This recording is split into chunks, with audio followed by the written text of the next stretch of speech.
आपण पाहत आहात BCCN न्यूज.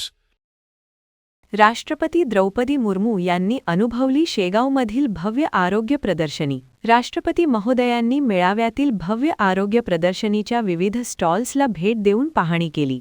भारताच्या महामहिम राष्ट्रपती द्रौपदी मुर्मू यांच्या शुभ हस्ते आज श्री क्षेत्र शेगाव येथे आयुष मंत्रालय, भारत सरकार व अखिल भारतीय आयुर्वेद महासंमेलनाच्या संयुक्त विद्यमाने आयोजित 4 दिवसीय राष्ट्रीय आरोग्य मेळावा 2026चा अत्यंत उत्साहात शुभारंभ करण्यात आला. या ऐतिहासिक सोहळ्याप्रसंगी राष्ट्रपती महोदयांनी मेळाव्यातील भव्य आरोग्य प्रदर्शनीच्या विविध स्टॉल्सला भेट देऊन पाहणी केली.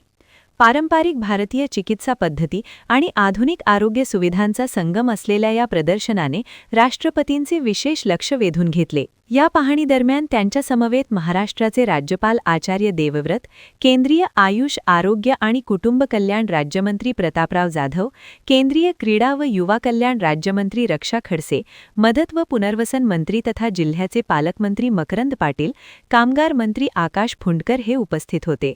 राष्ट्रपती महोदयांनी प्रदर्शनीमधील विविध पॅथींच्या स्टॉल्सना भेट देऊन तिथे उपलब्ध असलेल्या औषधी, वनस्पती उपचार पद्धती आणि रुग्ण तपासणी केंद्रांची सविस्तर माहिती घेतली.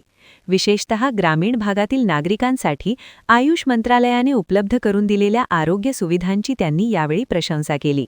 हा 4 दिवसीय आरोग्य मेळावा 25 ते 28 फेब्रुवारी या कालावधीत सुरू राहणार असून यामध्ये मोफत रुग्ण तपासणी, औषधोपचार आणि तज्ज्ञ डॉक्टरांचे मार्गदर्शन भाविक व नागरिकांना मिळणार आहे.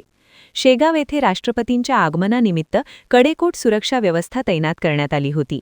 राष्ट्रपतींनी या प्रदर्शनीच्या माध्यमातून भारतीय आयुर्वेद, योग, निसर्गोपचार, युनानी, सिद्ध आणि होमिओपॅथी, आयुष या क्षेत्रातील प्रगतीचा आढावा घेतला.